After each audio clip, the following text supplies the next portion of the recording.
की शुरुआत बड़ी खबर से करेंगे।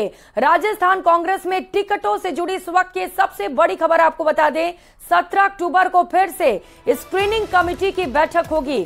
फिर 18 अक्टूबर को सीईसी की बैठक है।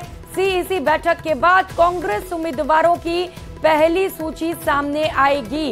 इस वक्त की सबसे बड़ी खबर आपको बता रहे हैं, नवरात्रि के शुभ अवसर का इंतजार कांग्रेस की ओर से किया जा रहा था। आज से नवरात्रि की शुरुआत भी हो चुकी है और बड़ी सूचना निकलकर सामने आ रही है कि 18 अक्टूबर को सीईसी की बैठक होगी और इस बैठक के बाद कांग्रेस की पहली लिस्ट सामने आएगी। अंदाजा लगाया जा रहा है, सूचना सामने आ रही है कि पहले लिस्ट में 60 उम्मीदवारों का नाम शामिल किया जा सकता है। अब सभी को इंतजार है कि कांग्रेस की पहली सूची कब आएगी।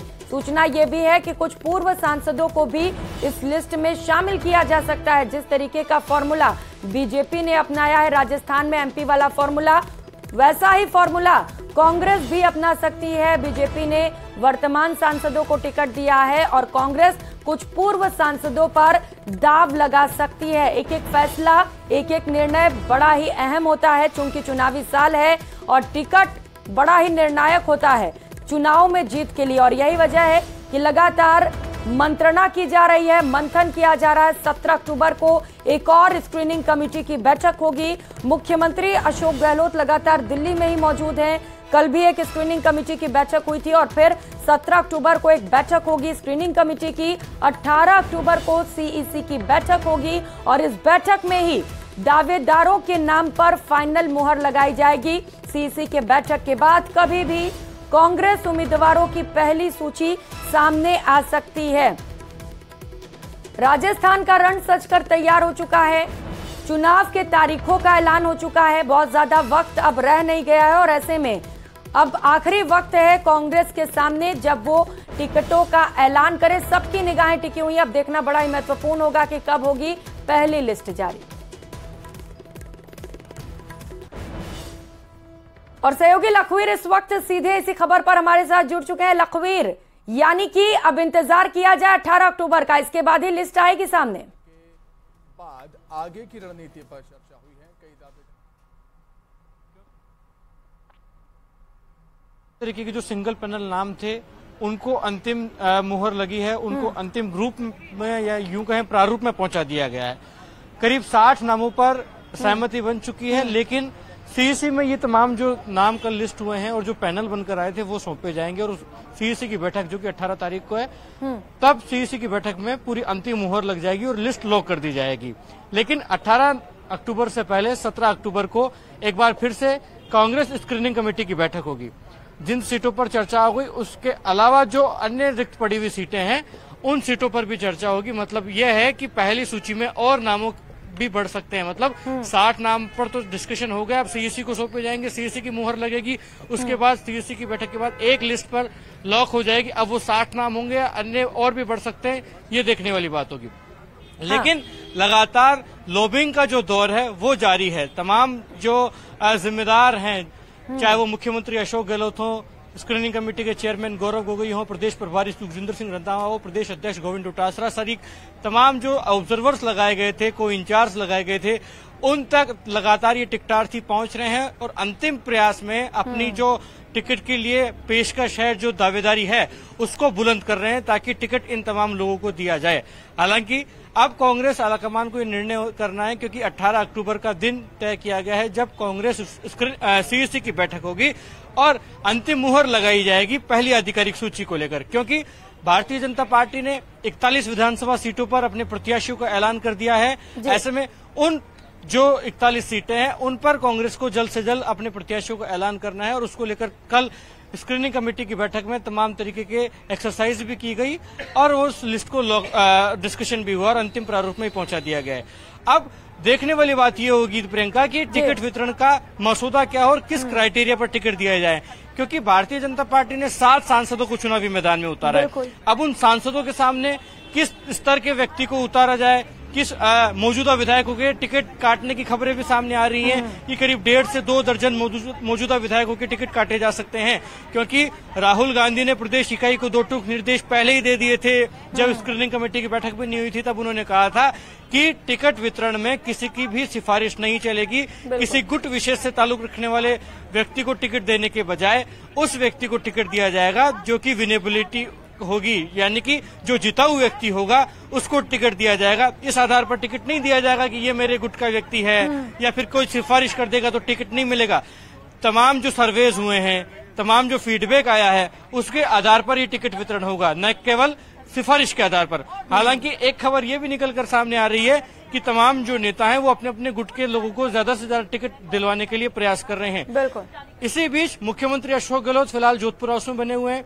अभी कांग्रेस के कोषाध्यक्ष अजय माकन से करीब 1.5 घंटे तक उनका मंथन हुआ है। चुनावी रणनीति पर, आर्थिक प्रबंधन पर तो बातचीत हुई है। इसके साथ ही अजय माकन पूर्व में प्रदेश के प्रभारी भी रहे हैं, राजस्थान का जिम्मा उनके पास लंबे समय तक रहा है, तो उनके अनुभव का लाभ भी अंतिम समय पर लिया जा सके उसको लेकर भी कवायद जारी है।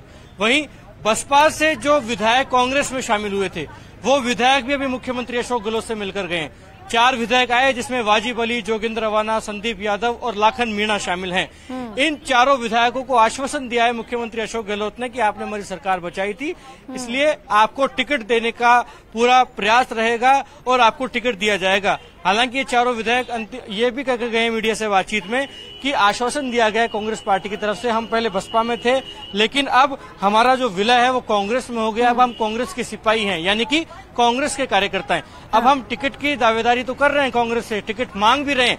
अगर अंतिम निर्णय जो है वो कांग्रेस पार्टी को लेना है, कांग्रेस की सीनियर लीडरशिप को लेना है। जब उनसे ये पूछा गया कि अगर टिकट काटी जाती है तो क्या बगावत करेंगे, क्योंकि पहले बसपा में थे अब कांग्रेस में आ गए और कांग्रेस टिकट नहीं देती है तो स्टैंड क्या होगा, तो तमाम विधायक ये कहकर गए हैं कि कांग्रेस की लीडरशिप पर भरोसा है, मुख्यमंत्री अशोक गहलोत ने आश्वासन भी दिया है और बगावत नहीं करेंगे। खैर ये भविष्य के गर्भ में जो कि देखना दिलचस्प होगा कि इन 4-5 विधायक जो बसपा से कांग्रेस में शामिल हुए थे इनका स्टैंड क्या होगा और इनका क्या कुछ रुख आने वाले दिनों में दिखेगा। लेकिन लगातार प्रदेश के अलग अलग हिस्सों से जो लोग हैं वो लगातार कांग्रेस में टिकट को लेकर लॉबिंग में जुटे हुए हैं, क्योंकि कवायद लगातार जारी है। कल स्क्रीनिंग कमेटी की बैठक हुई, आज तमाम नेताओं का दिल्ली में डेरा है।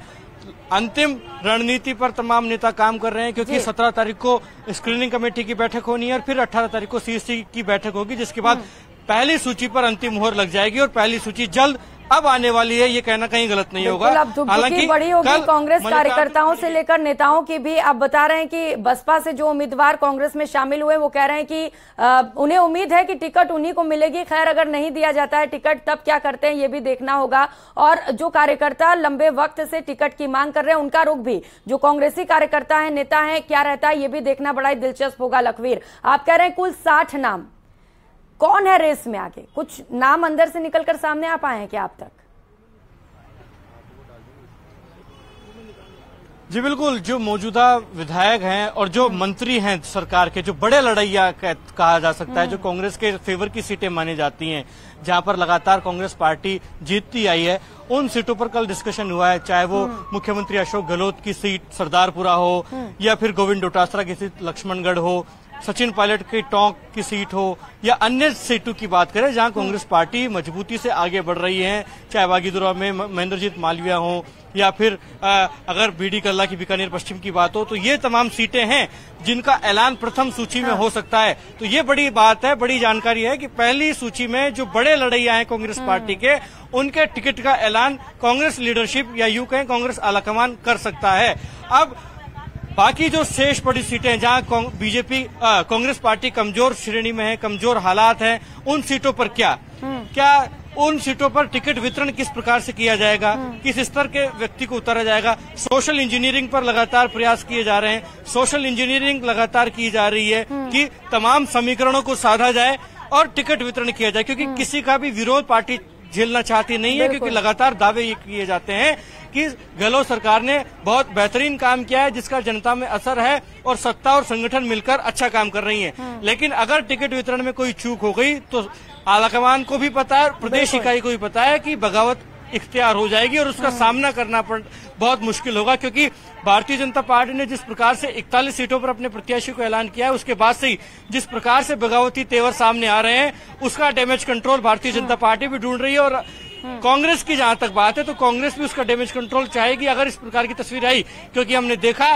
कि कामा विधानसभा क्षेत्र से मंत्री जाहिदा खान के समर्थक भी और उनके विरोधी भी कल दिल्ली में जिस प्रकार से कांग्रेस स्क्रीनिंग कमेटी की बैठक के बाद उन्होंने बवाल काटा, वो किसी से छिपा हुआ नहीं है। और अगर ऐसी तस्वीरें प्रदेश के अलग अलग सीटों से, अलग अलग हिस्सों से आई, अगर पहली सूची कांग्रेस जारी करती है तो उसका डैमेज कंट्रोल क्या हो और उसको डैमेज कंट्रोल करने के लिए क्या कुछ रणनीति हो, उस पर निगाहें हैं और उसको लेकर रणनीतियां भी फिलहाल तैयार की जा रही हैं।